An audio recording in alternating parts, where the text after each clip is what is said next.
So I'm here as a disabled Buddhist. So the start of this session is going to be a bit more participative, a little bit more of like a collective conversation, really. And we'll get to like the talky bit later. So a little bit of a disclaimer though. So I wrote this talk before I came away, and I had this really lovely idea that I was going to spend all of my free time learning it. Then I came to the field and had the experience that many of the disabled people here would have had, which is that it's really hard to be at a festival as a disabled person. Turns out that you don't really have any free time. And also I forgot that I have memory problems, so I can't learn stuff. So I'm going to have to actually read most of my talk to you. And I'm not a Dharma teacher, so I think that's okay. Yeah, so I think we can all just be okay with that. Great, good. So this is just a space for us to explore these ideas together. It's a bit of a conversation. It's a place for us to explore our ideas about roles, about bodies, about what it means to be human beings in this world together, about how we label things. So some of us might be Buddhists, some of us might not be Buddhist. That's okay. Some of us might be disabled, some of us might not be disabled. That's okay too. It's a really huge, broad area. What I hope we can all agree on, though, is that many of us have views about the world and ourselves that hold us back from being better, and we'd like to let go of those. So I'm hoping that we can explore some ideas together and maybe go away and think about them a little bit more and maybe start a conversation. So I'm not expecting us to change the world through this conversation today, but I'm hoping we can start a little bit of a conversation together. I want everyone to be really comfortable, so feel free to do whatever your body needs you to do. Get up, walk around, go to the toilet, tick, stim, roll over, get up and go to your massage or go to your drumming workshop if that's what you need, okay? Feel free to do that, whether you're able-bodied or disabled, okay? You might not agree with everything I'm going to say. Some of the things I say you might strongly disagree with. That's cool. Disabled people are not a monolith. We're not all the same. I really want you to understand that I'm not speaking for all disabled people. I do not represent all disabled people. I do not represent Buddhafield, and I do not represent like any sort of official Buddhafield groups or anything here at this point. I'm just here as myself, as an individual. And I just want to kind of convey that there's so much like richness and diversity in this area that we can really bring into our Dharma practice, whatever our worldview, whatever our experience. But to start off, I thought we could really just begin by asking why we're here. So this is like a question and answer thing, and this isn't a trick question. So hands up, like, why are you here in this tent today?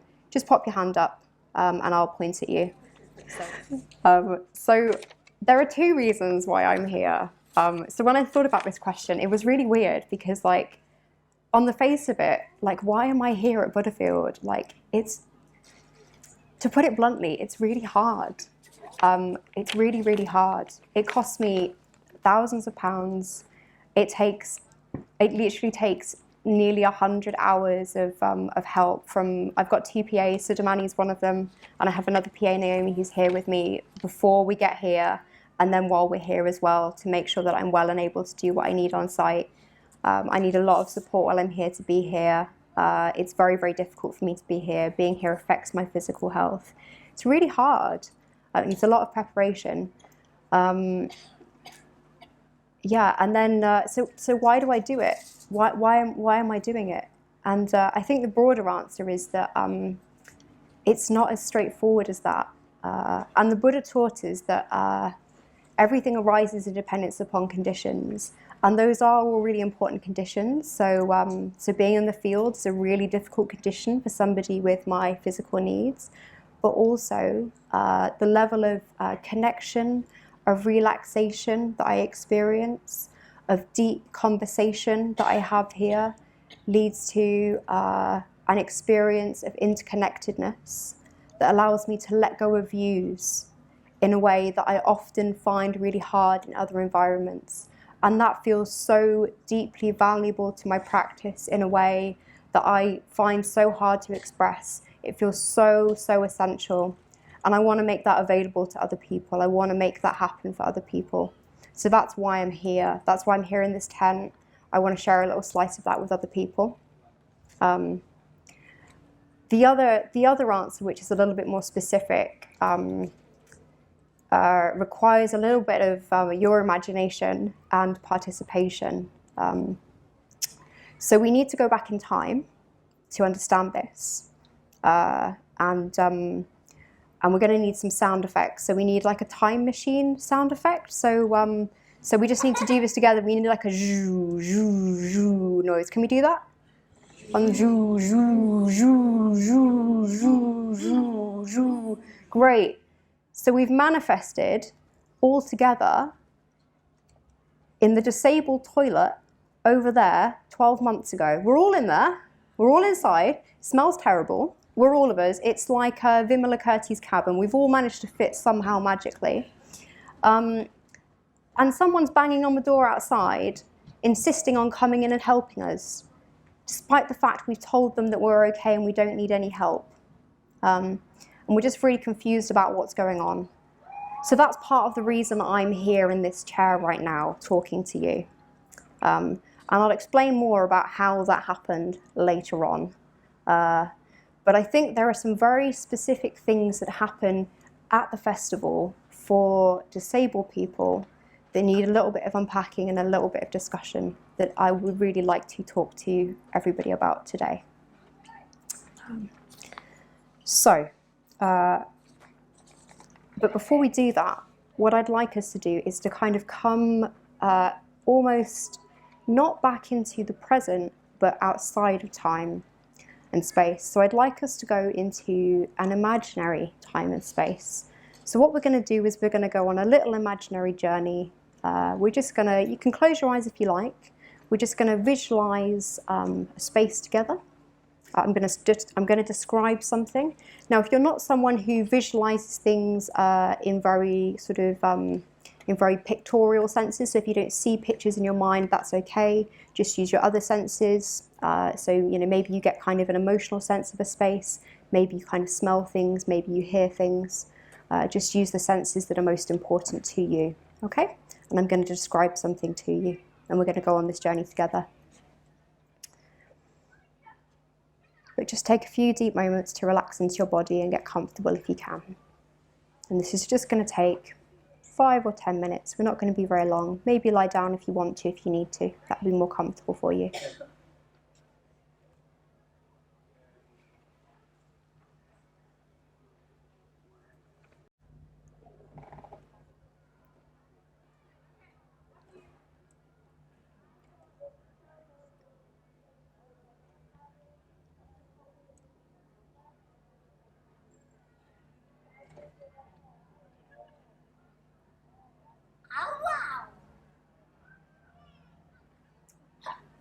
So just imagining you're in a quiet city street. You feel quite safe here. It's familiar to you.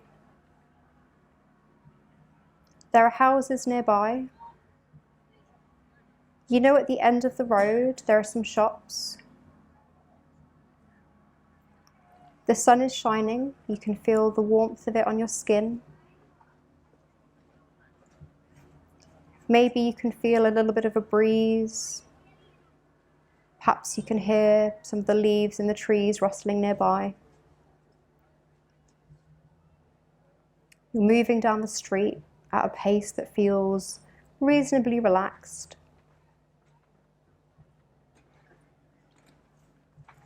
You pass a few people.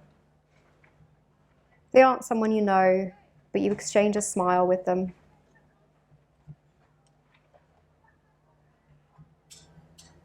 You carry on your way. You're not in a hurry. You're ahead of schedule.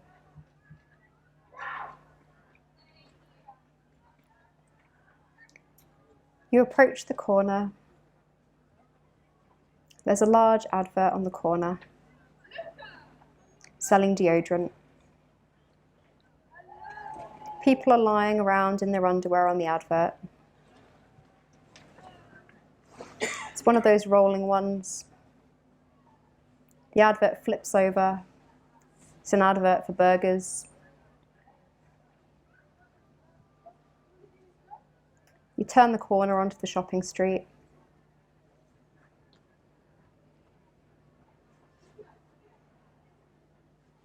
It's a little bit busier, but not too hectic. There are a few restaurants. Some of them have got tables and chairs on the pavement. You hear snatches of conversation. You see families walking around. There are storefronts. You continue to move down the street.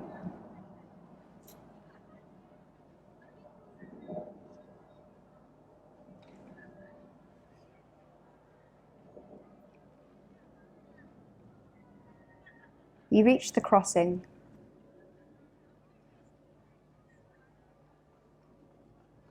Someone else has already pressed the button.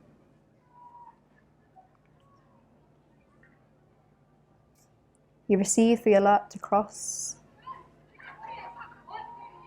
You cross together next to somebody and their dog. Over you go, past the traffic, which waits patiently.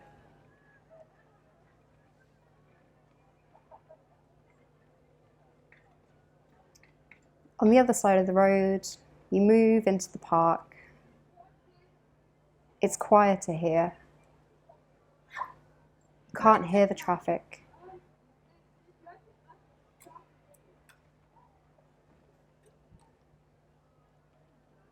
There are families, couples holding hands.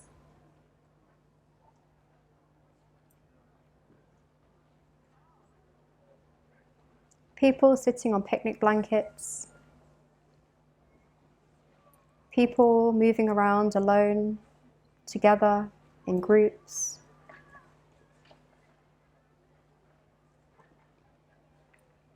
Someone stops and asks you for directions. It's somewhere you know. You gladly help them out and send them on their way. The interaction is quick and pleasant.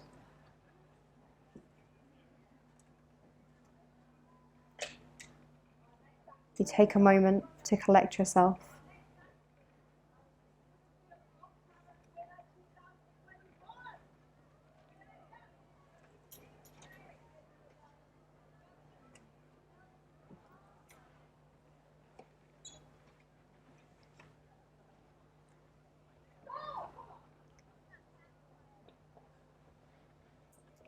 So when you're ready, just open your eyes and come back into the present, back into this time and space.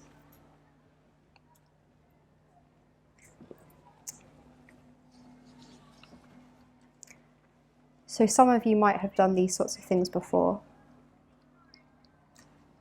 Now, Liz, I might need a little bit of help from you with this. I wonder if you could do the counting part for me. Yeah. But I'm wondering if I could just get a quick show of hands with some of these things. So just thinking back, trying to remember what you saw. How many people in your sort of imaginary world did you see using wheelchairs? Just put your hand up if you saw somebody else in your world using a wheelchair. You think? So how many?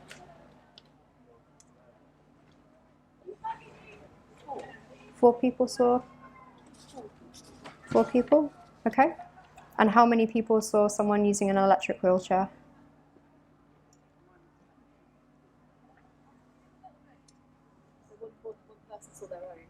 One person saw their own electric wheelchair, okay. And how many people are in the room? 32. So 1 in 32, okay. And how many people saw someone using another kind of aid, like a mobility aid that wasn't a wheelchair? So that might be a walking frame, a crutch, a walking stick, something like that. Maybe like calipers, something like that. So put your hands right up if you can, or indicate in another way if you're not able to put your hand up. 6. So 6 out of 32, okay. How many of you saw people of a different ethnicity to yourself?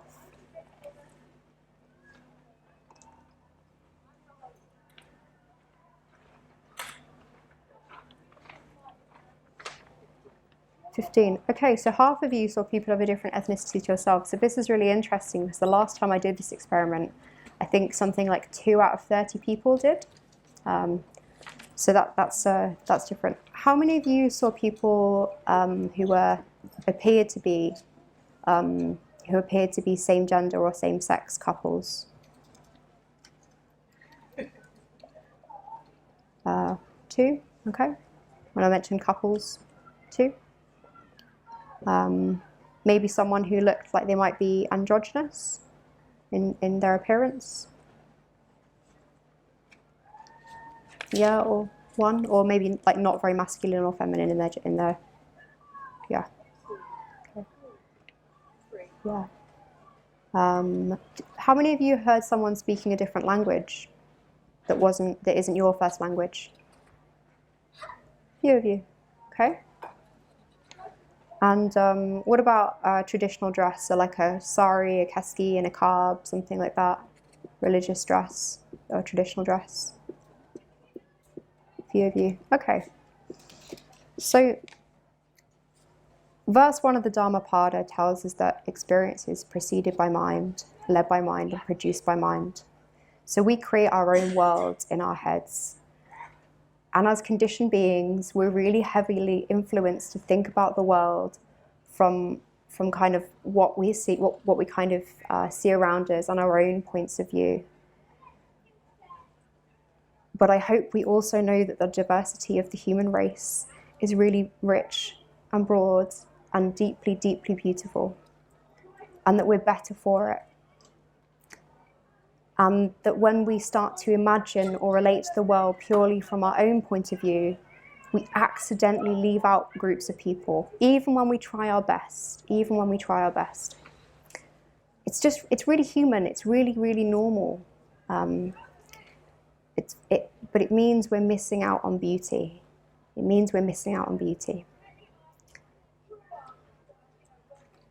But what does that have to do with Buddhist practice?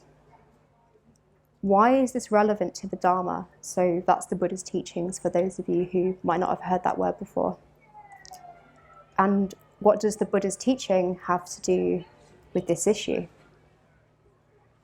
So, in my view, Buddhism is about rooting out greed, hatred, and delusion.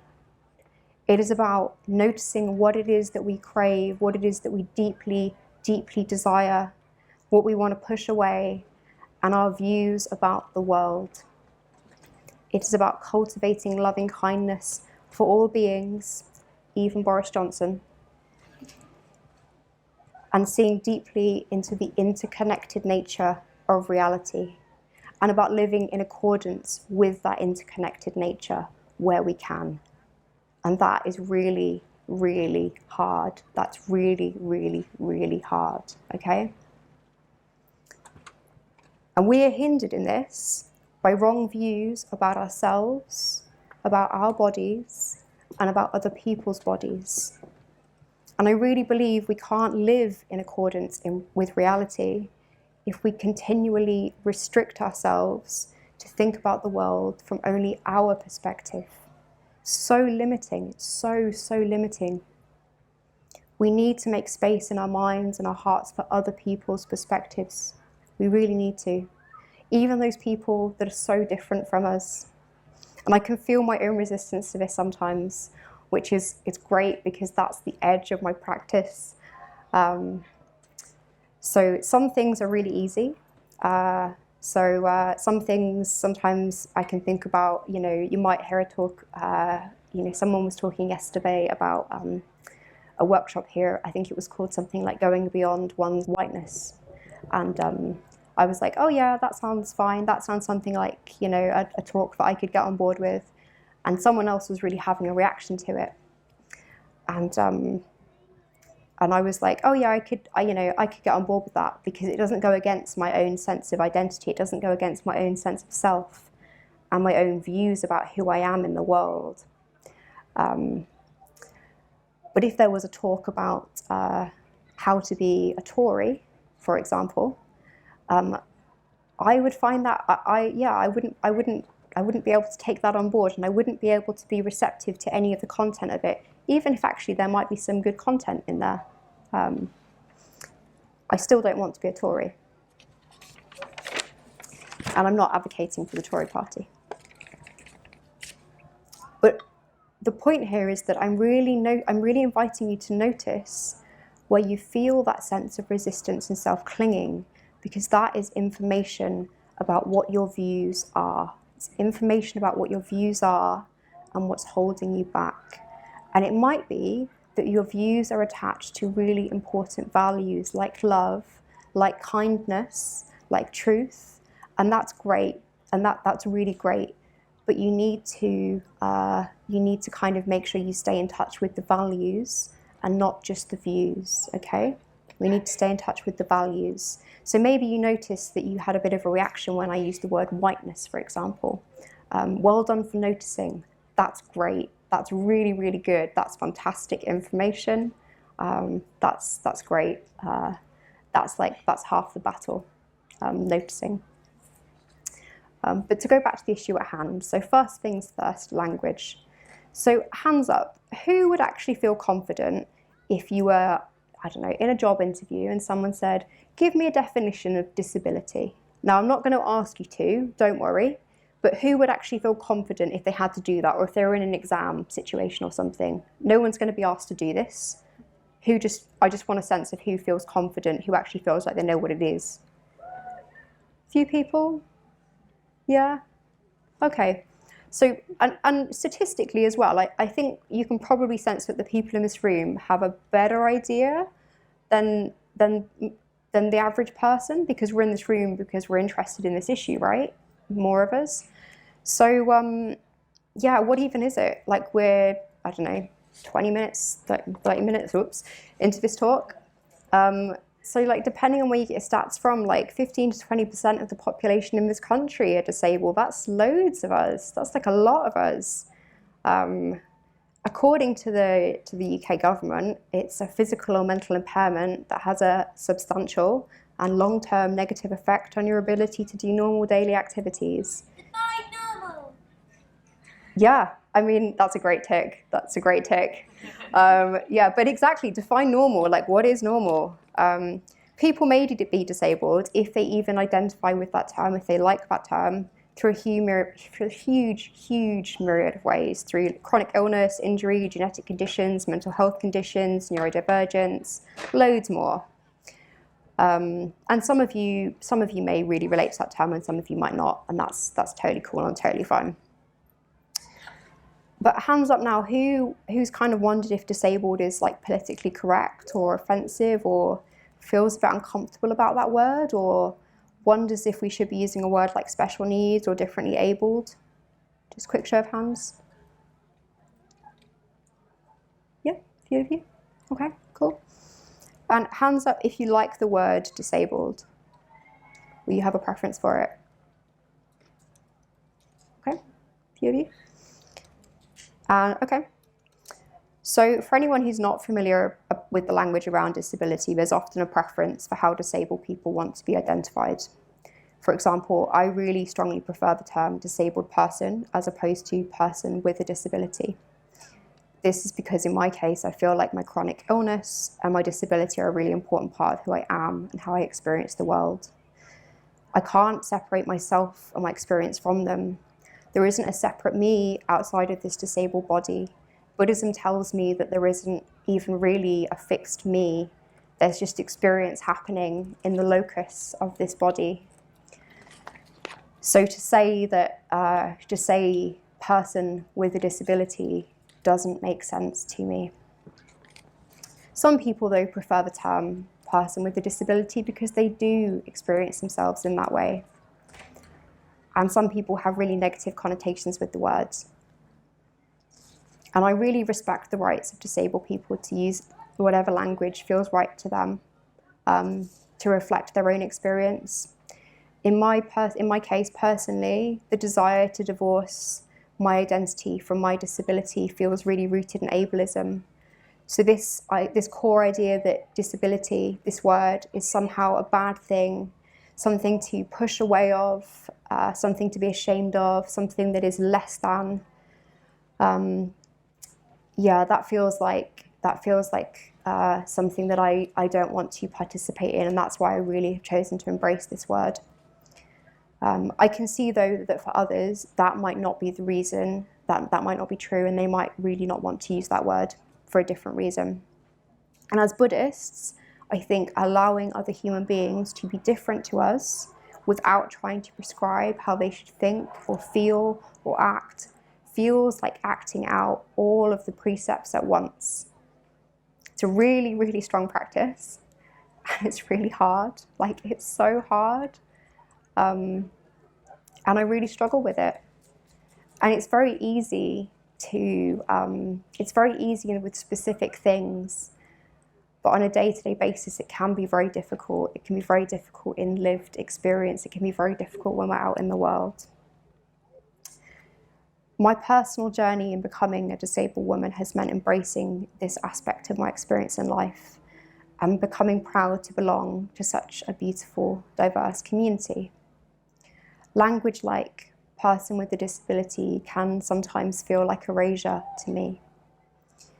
Words like special needs or differently abled feel like very rooted in discomfort around bodies that are perceived as different or liminal, and the anxiety that human beings experience when they're faced with suffering or impermanence. In my case, I don't believe that my disability is inherently a bad thing. I'm just going to say that again. I do not believe that my disability is inherently a bad thing. The worst thing about being disabled is the ableism that I experience when being out in the world. The worst thing about my disability is about the ableism that I experience when being out in the world. Okay? Doesn't mean that I, or other folk who also feel this way, don't wish for less pain, or less fatigue, or less muscle cramps, or sleeping better at night, or that we couldn't climb a mountain, or that we didn't have better memories, or that we didn't have to take 9 million pills at bedtime, or that we didn't have better digestion, or that we could touch our toes, or whatever. And it also doesn't mean that if a cure came along that we wouldn't take it. It's not that straightforward.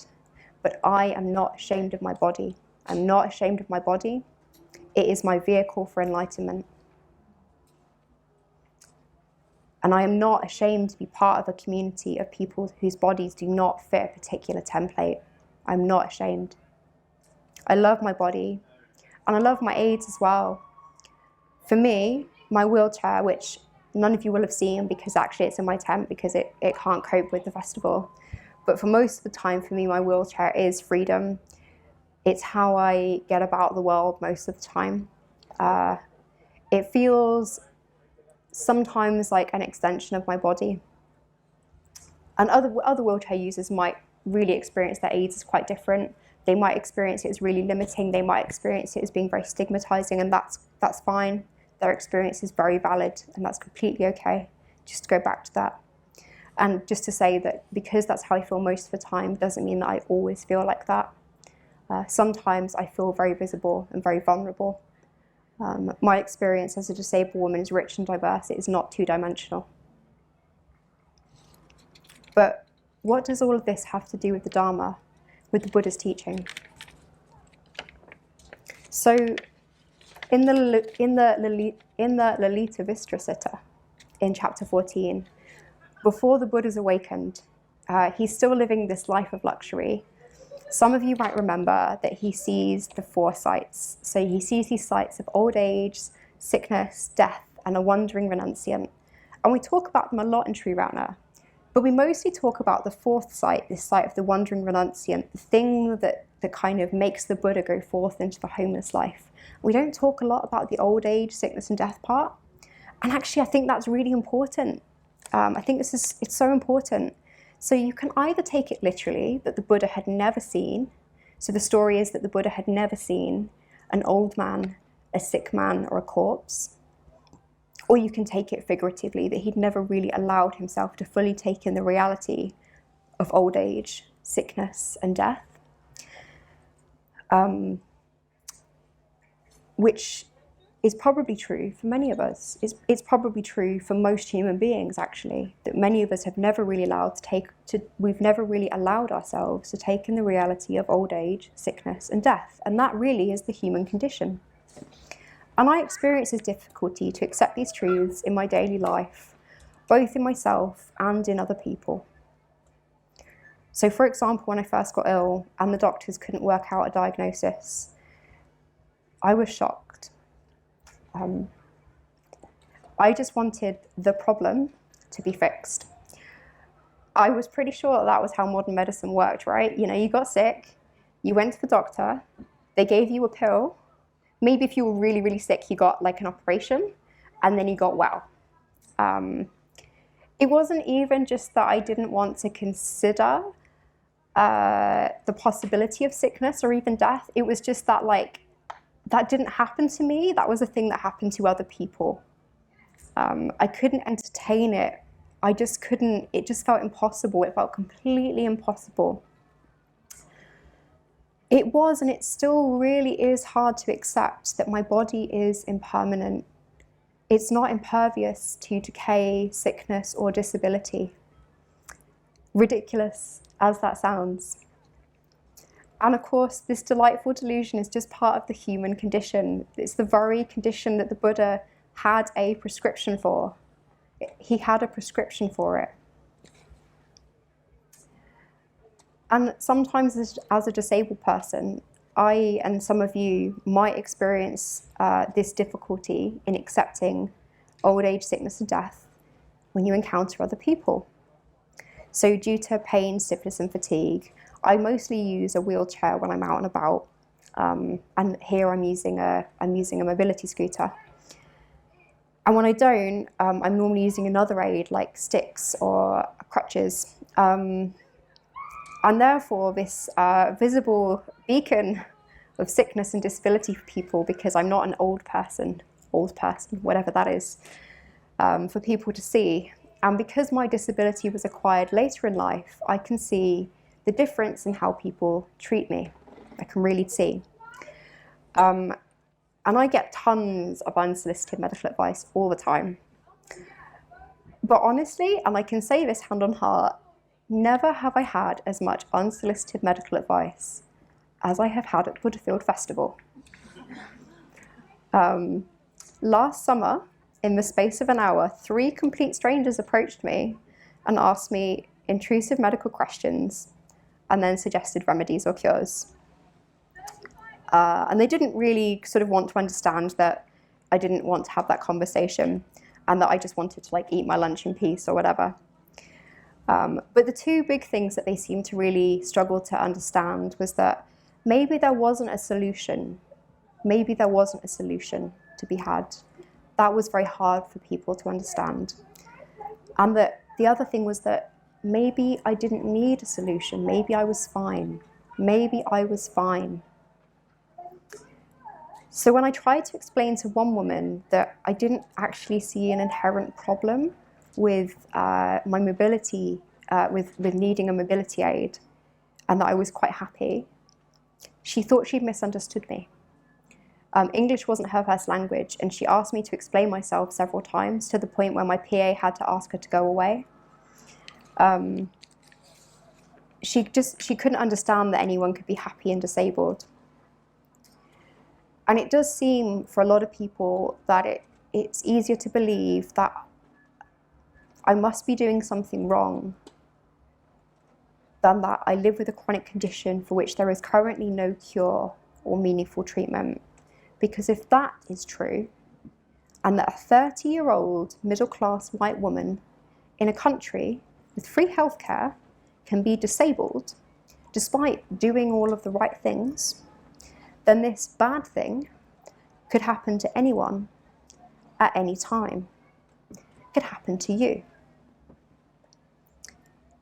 A much more radical practice that I would argue is in line with the Buddhist teaching, and this is my interpretation, would be to not assume anything about someone's relationship with their body, would be to not assume that they're looking to be fixed, and just not assume that a 30-year-old woman using a wheelchair means that something is wrong with the world.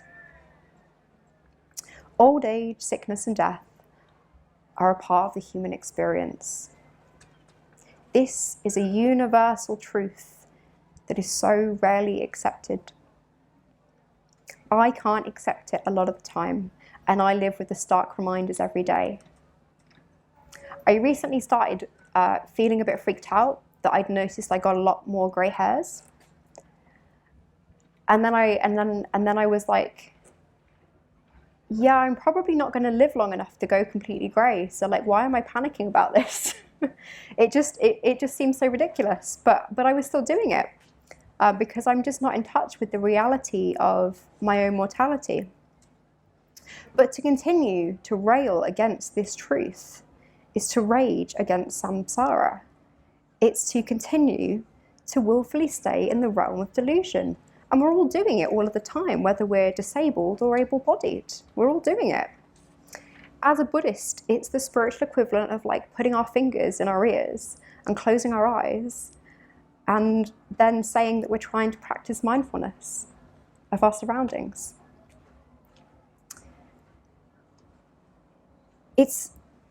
It can also be very hard to hear something that challenges a very deeply held view of ourselves in certain dynamics too.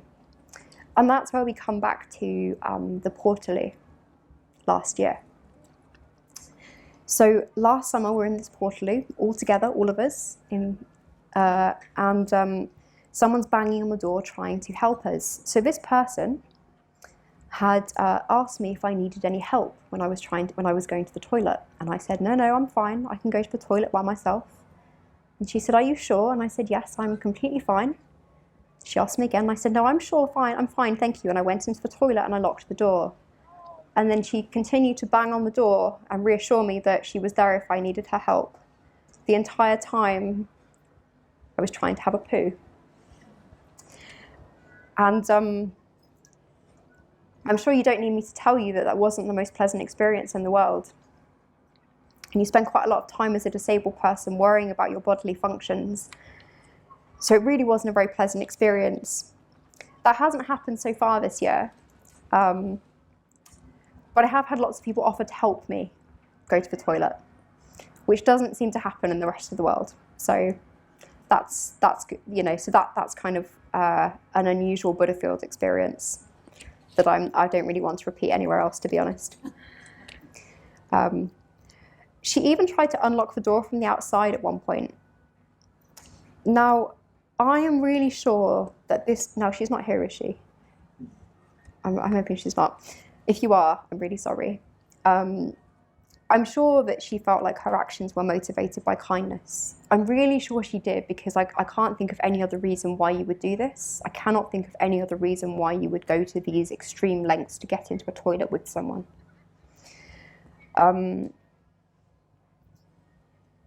But she just didn't seem to be able to hear my no, even when it was being shouted at her from behind a locked door repeatedly. And many of my disabled friends sort of talk about these kinds of things happening to them, not this specific thing, but these sorts of things where people try to help you even though you've told them you don't want their help, and actually they end up doing you more harm than good.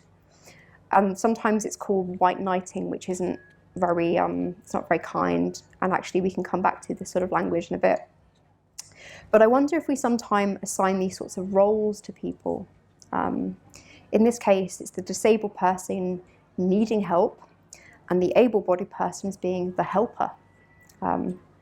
Without any live communication, without any dialogue and connection between real human beings, these dynamics are never going to be transcended. And similarly, if you start trying to categorize people based on very limited information, on, based on what you can tell from looking at someone, you're going to be really, really limited, because a lot of people have access needs that you can't see. So a lot of people are going to be walking around really needing help, not getting the help they need. So a lot of people in this room, I know personally, have invisible disabilities. A lot of you do. And there are going to be a lot of you that I don't know personally that do have needs. Exactly. Another great tick. But it can be really, really, really hard to listen to someone else when we're holding so tightly to our own views about another person or another situation. And I recently got a really strong taste of my own medicine of this. So people often offer you help when you don't want it. And I recently got this when I went into home base. So my job, I work as a maintenance manager. So as a disabled woman working in construction, I get a lot of sexism and ableism. And I went into a home base on my own, and I often don't go shopping on my own for various reasons. And I went on my own, and I was feeling a bit vulnerable. And of course, I went in, and 4 or 5 different men came up and asked me for help. And I got a bit huffy, and I was like, oh, I don't need help. You're being sexist and ableist, I'm fine. And then I got to the thing I needed, and of course it was on a really high shelf and I couldn't reach it, and it was really heavy. And I was too proud to ask for help. So I tried to get it down, and it fell on me, and all the things fell on me, and then I was crushed a little bit. My ego was crushed quite a lot. It wasn't very good. So if I'd just taken a moment to find the gap that Sangharajta talked about, to take a deep breath and notice that I'd fallen into a habitual way of relating to people. So my habitual way of being, other people are being ableist, I am a recipient of structural violence, is my habit, is my habitual way, for example. I could have saved myself a lot of pain. Actually, probably the way they were relating to me was I was wandering, they're a customer service person, and I'm a customer wandering around looking a bit lost. That was probably it. And frankly, I was wandering around looking a bit lost because I didn't really know what I needed. I was looking for a hose pipe. I didn't know anything about hose pipes. I ended up having to post on Facebook asking for advice about hose pipes because I didn't want to ask the person in the shop because I was embarrassed. So I think it's really interesting to ask ourselves as we go through our lives, what roles are we inhabiting over and over again? What are we inhabiting now and now and now? And does it serve us? Does it serve the Dharma? Does it serve the people around us? These views about ourselves and others and disability in general are harmful to ourselves and others when we hold them in our minds, whether we consider the label disabled to apply to ourselves or not. But our own internalized ableism is likely to come along and harm us at some point. It's going to happen. As long as, if you live long enough, your internalized ableism is going to harm you at some point. How often have you heard of someone's elderly relative holding out on using a wheelchair or mobility aid because they don't want to give in? People have been talking a lot about the Queen recently not wanting to be seen using a wheelchair. Yeah, and I've definitely harmed myself with these views over the years, and I've worked really hard with the help of my friends to let go of some of them, gently where possible. And as with many things in the Dharma life, that's involved having beautiful ideals to move towards while simultaneously renouncing harmful behaviour. So that's habitually letting go of ableist thoughts and habits whilst actively cultivating a love of my body and a sense of appreciation and connection to the disability community. And perhaps in the future, I will need to move beyond my identity as a disabled woman or hold it more lightly. But right now I'm excited to see what the future holds, but at the moment this serves me really well, and this identity feels like a spiritually fertile soil.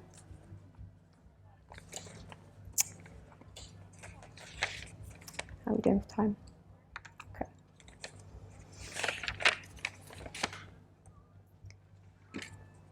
So during the pandemic, we saw a lot of people's difficulty accepting the reality of impermanence. And a lot of times we saw people talking about how only elderly or vulnerable people with underlying health conditions were dying. And I think I might have even used this myself at the beginning too, because and I'm ashamed to say this, that I did use it because I was scared. And I'm ashamed that I'm pretty sure I said that once.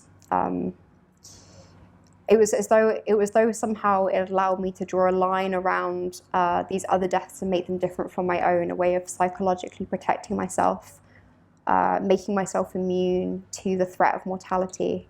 But any of us could become disabled or subject to more sickness or injury or death at any moment. We know that. The Dharma tells us that.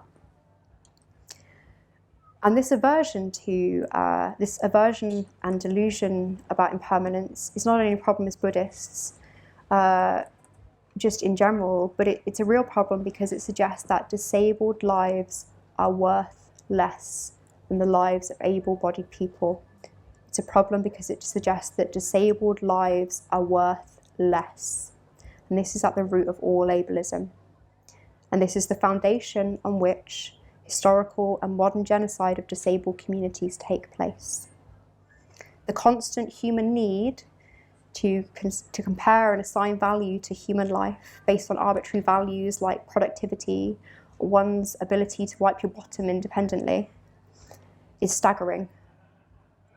We know this human birth is a precious opportunity to awaken, so why are we deciding that some lives are worth more than others?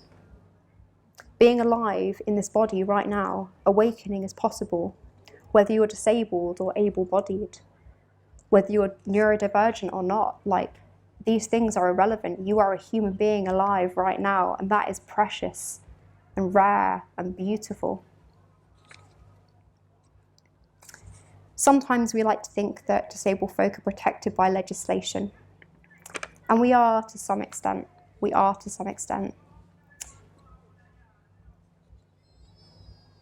And I don't want to get on my political soapbox for too long while I'm in the Dharma parlor stage.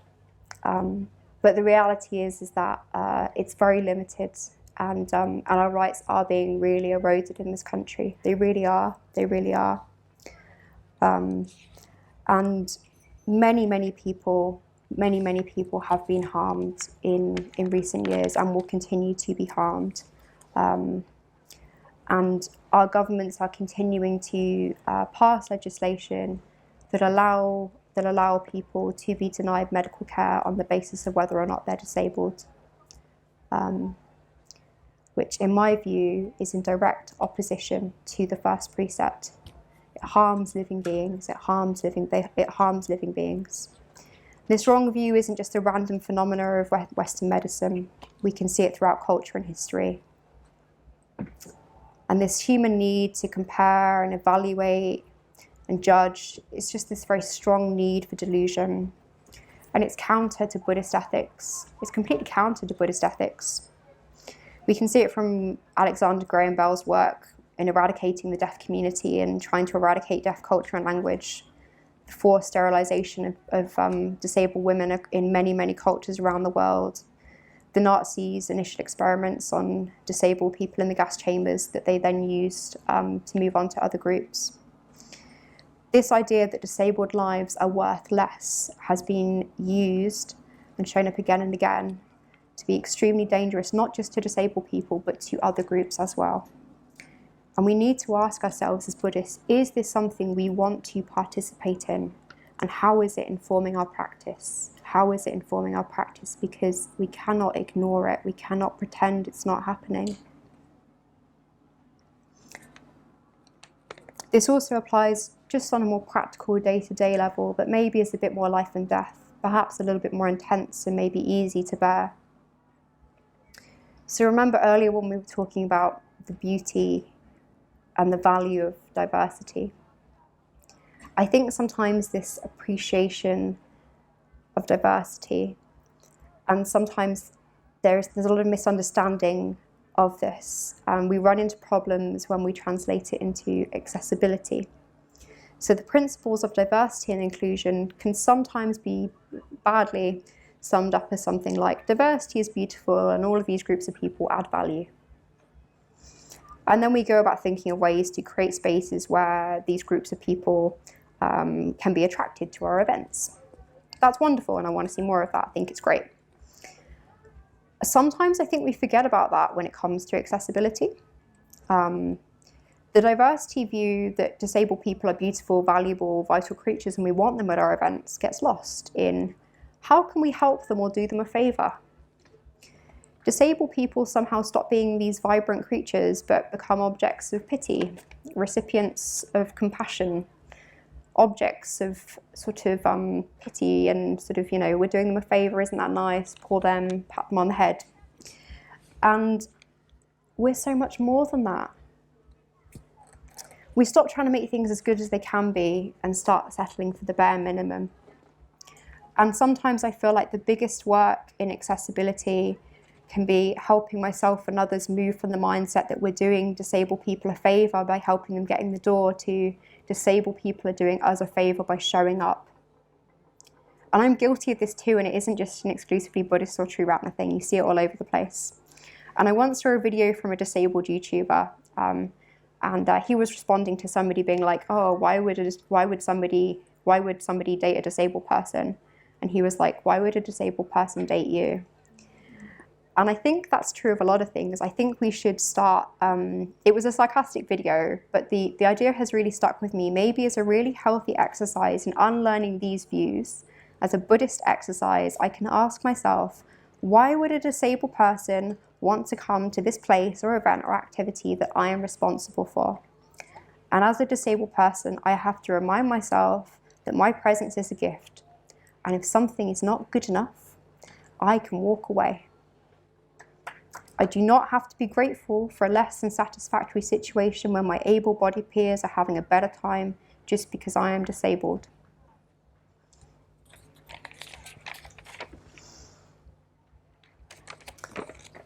So,